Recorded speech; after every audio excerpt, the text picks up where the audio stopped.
Tonight we explore the latest developments in Lebanon, where tensions escalate in Israeli actions and the ongoing humanitarian crisis in Gaza. We'll also discuss how the upcoming U.S. elections may shape foreign policy responses to these critical issues. As the United States navigates its support dynamics, the region braces for further conflict and international scrutiny, reflecting a complex interplay of local and global political forces. Welcome to In Focus. Stay with us for more analysis.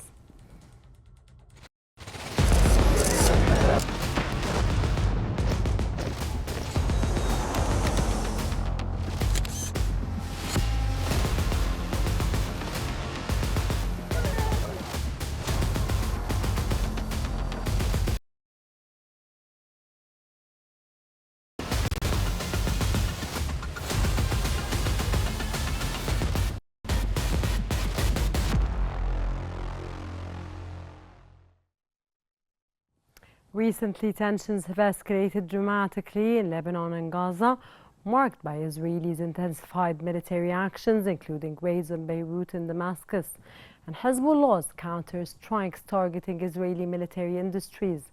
Meanwhile, the humanitarian crisis in Gaza deepens, with civil defense operations halted. Let us discuss and analyze these issues. Stay tuned.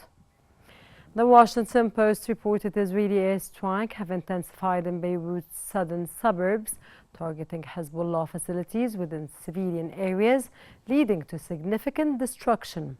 As rescue operations in northern Gaza face threats from Israeli forces, the Gaza Civil Defense has withdrawn, citing injuries among its members and the urgent need for aid amid ongoing military offensives. UN Secretary General Antonio Guterres highlighted that their humanitarian crisis in northern Gaza, where aid delivery has been severely restricted. Meanwhile, France has pledged humanitarian aid to Lebanon, emphasizing the urgent need for support to vulnerable families. The conflict has resulted in staggering casualties, with over 42,000 deaths reported in Gaza and thousands more in Lebanon, amid calls for resolution and a focus on a two-scale solution to address the humanitarian crisis.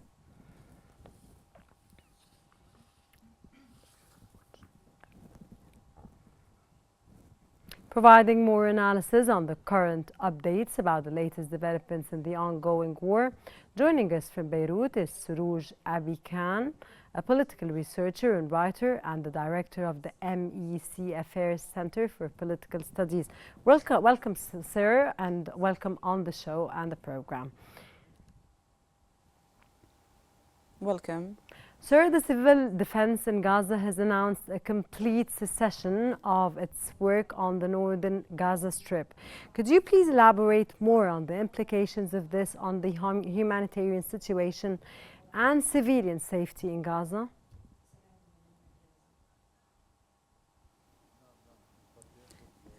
Yes, definitely. Relief and civil defense and the international relief agencies, including the International Red Cross or the International Red Crescent, or any organization operating in the field of relief, or aiding the injured people, or to help the people from dying. The stop of any organization is an alarm of the future situation of the civilians directly. But we know very well that these organizations are committed to the international agreements and resolutions, especially the international agreements or conventions on humans and human rights. If there is any injured people, even if they are fighters, in this case they are unable to fight, which makes them civilians. That's why they provide the aid for them. The Israelis spares no effort in even bombing those people, even the injured fighters who are being medicated in these organizations. So this Israeli policy And the policy of the other side created the current situation today in northern of Gaza Strip. We received a piece of news today that puts lots of responsibility on many countries to move because humanity is bleeding in both Gaza and Lebanon. Sir, reports indicate that Israel has launched violent raids on the southern suburb of Beirut, destroying residential complexes. What are the potential repercussions of these actions on Lebanese sovereignty and regional stability at this point, sir?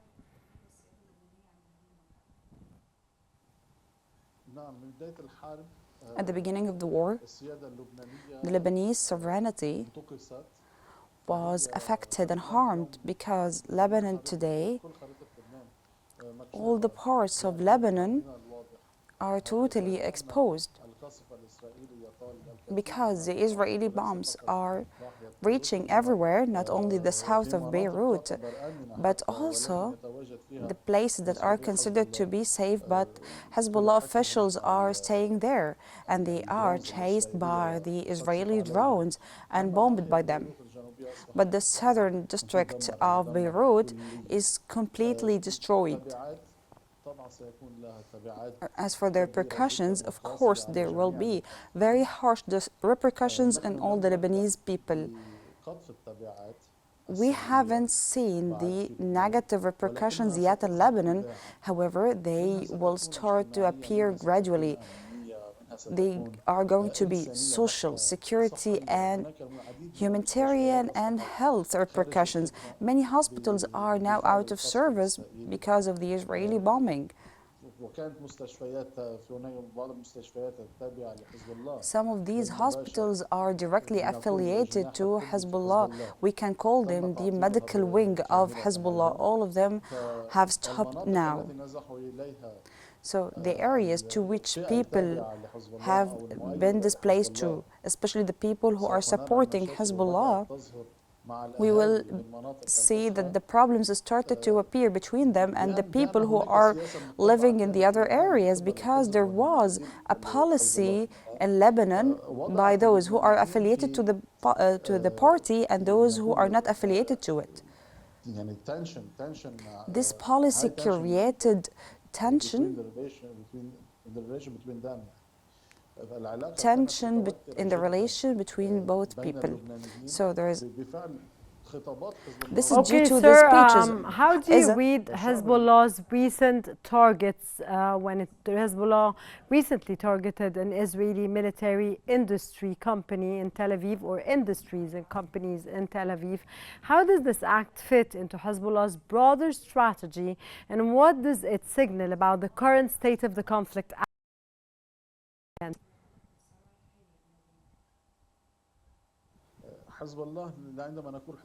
When we say Hezbollah, we need to say Iran. We cannot mention Hezbollah alone as if it's a Lebanese party that takes its power from Lebanon.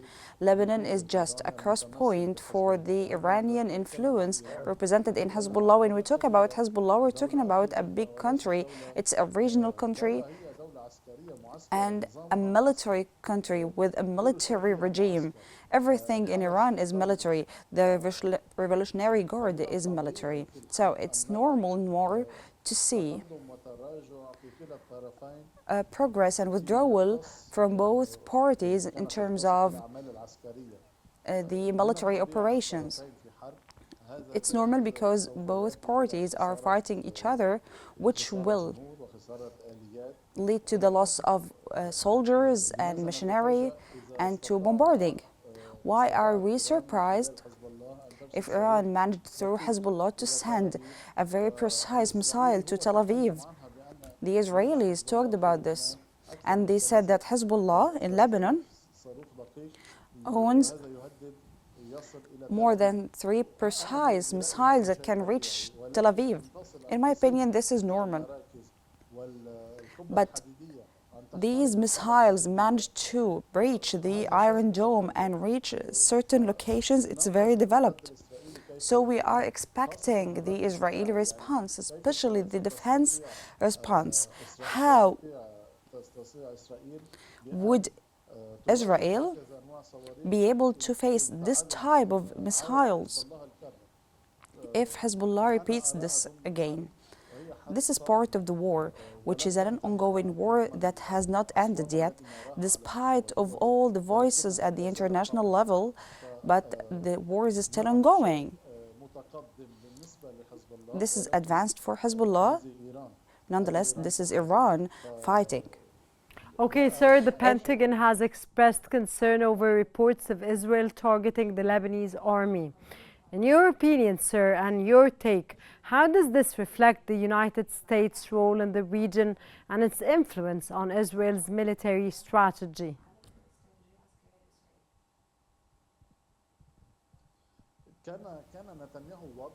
Netanyahu was clear when he responded to what President Biden said when he recommended the end of the war. He said that we are working according to the interests of Israel. If the Israeli interests are in line with the American demands, the war would stop. America and Israel both have military agreements and mutual defense, and they are obliged by these agreements. Add to this that President Biden tried to stop the military aids to Israel, but the Congress refused. The United States supports Israel. I do not believe only in the statements. We can see the Israeli response because they are the acting party on the ground directly. The factor's time is important as well. Okay, sir, because I'm running out of time and I need to ask you this question, please. There are reports of increasing cases of suicide and shock among Israeli soldiers at this point. What does this say about the psychological toll of the ongoing conflict on military personnel, and how might it affect Israel's future military engagement, sir? The soldiers are traumatized.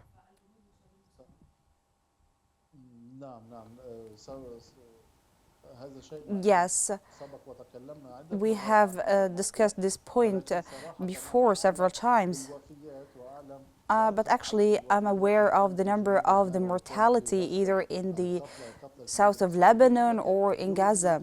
The mortality of the Israeli army that the Israelis themselves acknowledge them. However, the psychological factor is very important in the war. Actually, I do not have an idea about the number of the people who committed suicide, but it's not the first time to talk about this in the war of Iraq. Okay, sir, I'll leave it here, and I thank you so much, Mr. Suruj Abi Khan, a political researcher and writer from Beirut. Thank you, sir, for your insights and your informative knowledge. Less than 2 weeks before the United States elections, the competition between Trump and Harris is getting fiercer. Early voting has witnessed unprecedented turnout rates, and recent opinion polls indicate a slight advantage for Trump.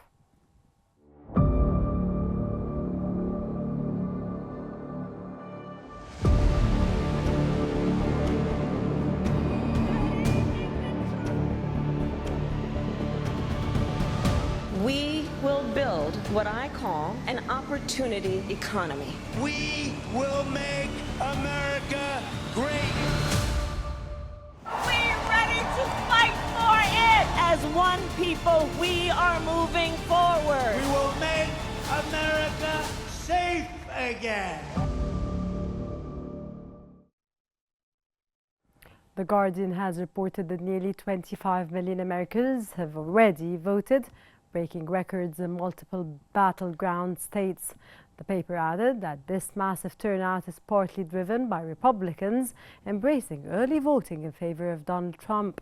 The newspaper detailed some numbers pointing that more than 1.9 million voters have cast early votes in Georgia, where Trump lost by a mere 11,779 votes 4 years ago to Joe Biden, while North Carolina also set a new record of more than 1.7 million despite the chaos caused by the Hurricane Helene last month. The paper also highlighted that Trump celebrated the state's record-breaking votes levels in Georgia and at a separate rally urged his supporters to just vote whichever way you want to do it.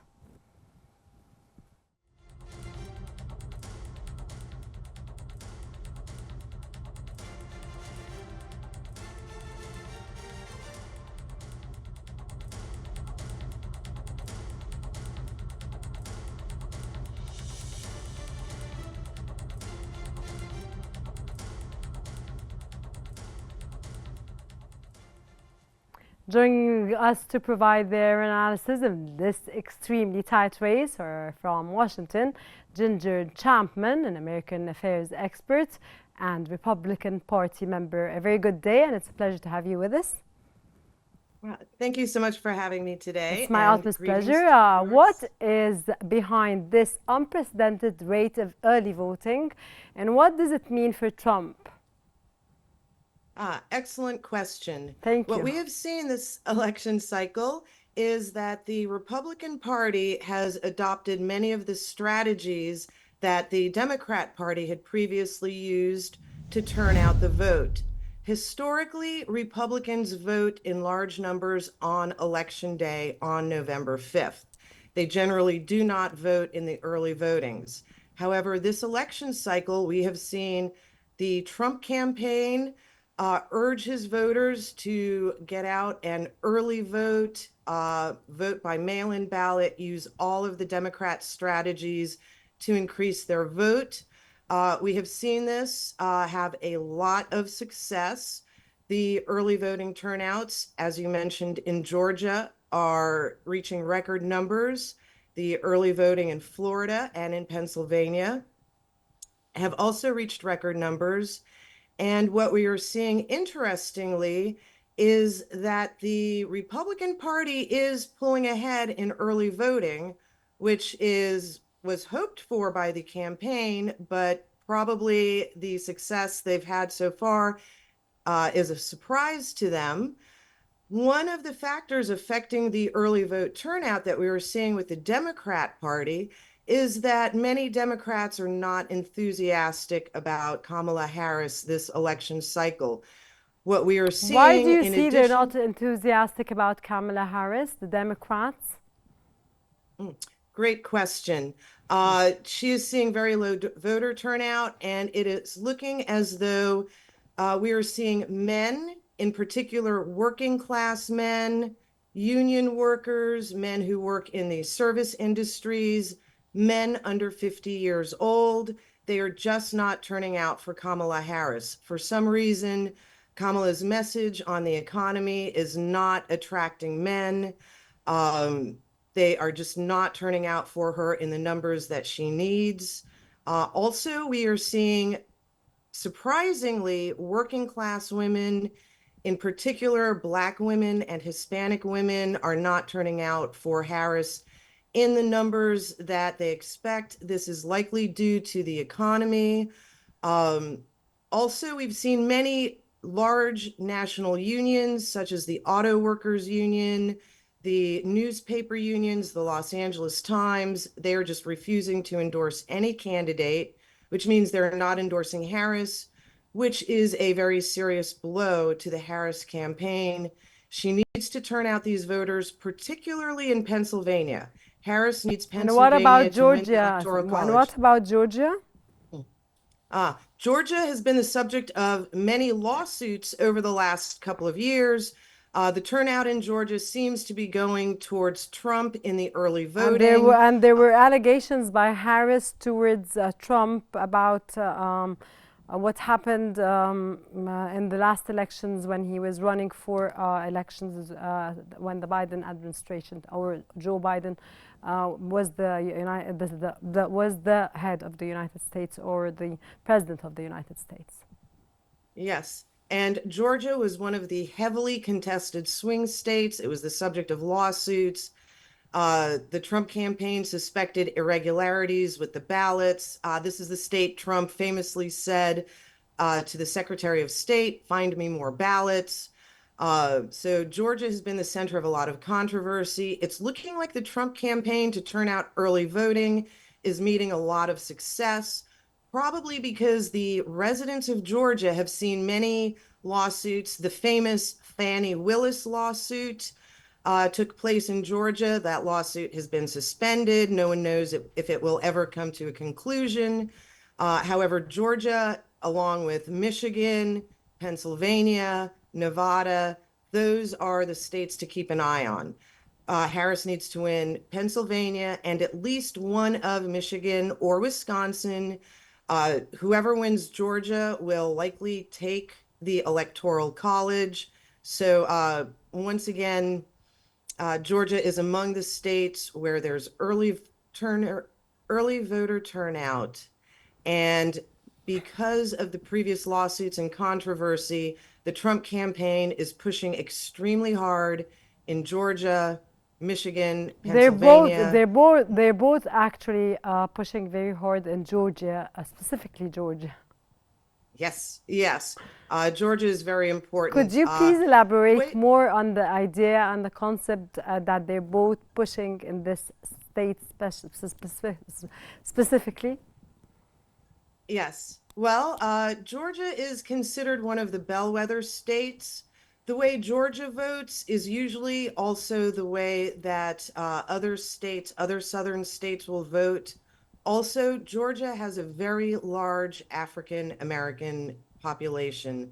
The large numbers of Black people in Georgia have reliably But to my turned out the knowledge, vote Ms. for the Champion, Democrats. the Muslim Americans and the American Latinos do not want to vote for either Donald Trump or Harris at this point, and they decided to boycott the elections this time. How do you read this?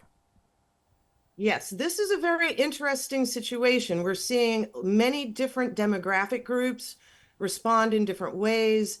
The Democrats and the Republicans were very surprised that the Arab American population in America and the Muslim population really turned against Harris because of the events in Gaza, the events in the Middle East.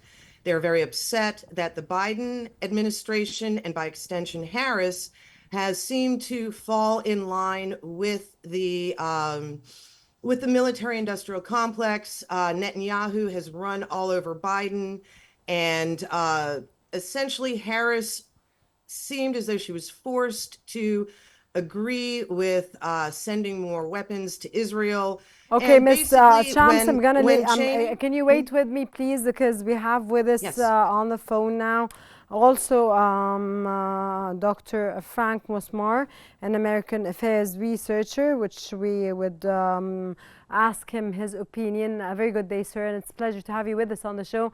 And we'd like you to ask your opinion on what are the reasons for the unprecedented turnout in early voting at this point, or specifically in these elections. Just repeat the question because the voice is static. Okay. I just want to ask you, sir, in your opinion, what are the reasons for the unprecedented turnout in early voting, specifically in the 2024 elections in the United States, which is a very tight race, and we all know it's never happened in the history of the United States? Well, actually, it's not really now been considering the early voting and how it is every state that has that system, that has that.